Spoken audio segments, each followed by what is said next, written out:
रिलायंस राजधानी जयपुर का सबसे सुरक्षित माने जाने वाला इलाका है, लेकिन मंगलवार सुबह जो हुआ उसने सुरक्षा व्यवस्था, वन्यजीव प्रबंधन और सिस्टम की तैयारियों की पोल खोलकर रख दी है। 2 वर्षीय मेल लेपर्ड झालाना रिजर्व से करीब 7 से 8 किलोमीटर का सफर तय करते हुए सीधे मंत्री विधायकों के सरकारी बंगलों तक पहुंच गया। एक वक्त ऐसा आया जब लेपर्ड ने सुरक्षा कर्मियों को खुलेआम चुनौती दे दी। ऐसे में हर तरफ हड़कंप और अफरा तफरी की तस्वीर नजर आई, लेकिन सवाल ये था कि शहर के बीचों बीच लेपर्ड आया तो आया कैसे। उसी के ऊपर है ये रिपोर्ट। राजधानी जयपुर के सिविल लाइंस इलाके में सुबह 9 बजे लेपर्ड आने की सूचना ने हड़कंप मचा दिया। तुरंत ही DCF Vijaypal Singh, ACF Devendra Singh Rathore, range अधिकारी जितेंद्र सिंह शेखावत, वरिष्ठ पशु चिकित्सक डॉक्टर अरविंद माथुर, डॉक्टर अशोक तंवर और झालाना नाका प्रभारी कृष्ण कुमार मीणा अपनी टीम के साथ मौके पर पहुंचे। करीब 1 घंटे 45 मिनट तक लेपर्ड ने पूरे क्षेत्र में दौड़ भाग मचाई, दीवारें फांदी, बंगलों की छतों पर गया और सुरक्षा व्यवस्था को खुली चुनौती देता रहा।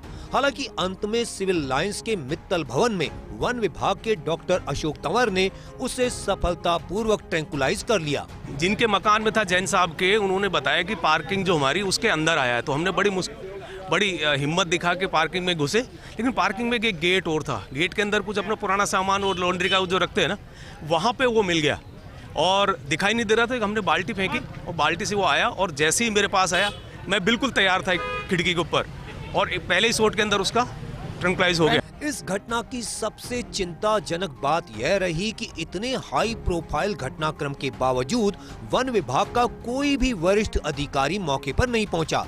फर्स्ट इंडिया न्यूज पर खबर प्रसारित होने के बाद ही मुख्य वन्यजीव प्रतिपालक शिखा मेहरा, मुख्य वन संरक्षक राजीव चतुर्वेदी और उपवन संरक्षक केतन कुमार मौके पर पहुंचे।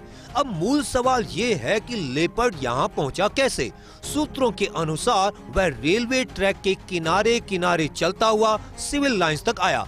यह वही पैटर्न है जो जयपुर शहर में पिछले कई महीनों से देखा जा रहा है। दुर्गापुरा, गोपालपुरा बाईपास, मोती डूंगरी गणेश मंदिर, जवाहर नगर, विद्याधर नगर, जगतपुरा और गुर्जर घाटी जैसे इलाकों में लेपर्ड मूवमेंट लगातार बढ़ा है। इस खतरे की असली जड़ जंगलों में प्रे बेस की कमी है। झालाना, आमागढ़ और बेड पापड़ रिजर्व में सफारी तो शुरू कर दी गई, लेकिन लेपर्ड के भोजन यानी हिरण, नीलगाय, खरगोश, सांभर की पर्याप्त व्यवस्था नहीं की गई। पानी के स्रोत सीमित हैं और जंगल लगातार सिमट रहे हैं। ऐसे में लेपर्ड शहर की ओर रुख कर रहे हैं। वन विभाग की दूसरी सबसे बड़ी कमजोरी उसकी रेस्क्यू तैयारी है। ना कोई डेडिकेटेड रेस्क्यू टीम, ना प्रशिक्षित स्पेशल स्क्वाड, ना आधुनिक उपकरण और ना ही ड्रोन है। सिविल लाइंस में भी रेस्क्यू टीम सिर्फ लाठी लेकर मौके पर पहुंची। ह्यूमन वाइल्ड लाइफ एनकाउंटर के लिए पुलिस की तरह 100 नंबर जैसा कोई हेल्पलाइन नंबर भी विभाग के पास नहीं है। आम जन को आपात स्थिति में सूचित करने का कोई औपचारिक सिस्टम मौजूद नहीं है। डेटाबेस एनहांसमेंट को लेके ऑलरेडी हमने बजट घोषणा हो चुकी है। प्ले इनक्लोजर्स बन रहे हैं और उनमें एनिमल को प्रोपेगेट किया जाएगा।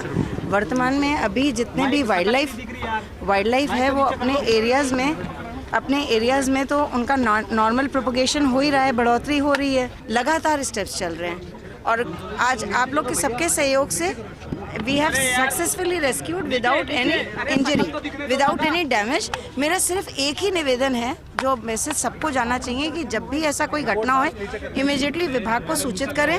राजधानी जयपुर में 3 लेपर्ड रिजर्व और करीब 100 लेपर्ड की मौजूदगी वन विभाग के लिए गर्व की बात जरूर है, लेकिन चुनौतियां उससे कहीं अधिक बड़ी हैं। जयपुर एक ऐसा शहर बन चुका है जहां किसी भी वक्त किसी भी इलाके में लेपर्ड के दिखने की संभावना बनी रहती है। ऐसे में मजबूत रेस्क्यू सिस्टम, वैज्ञानिक वाइल्ड लाइफ मैनेजमेंट और जन जागरूकता की तत्काल जरूरत है।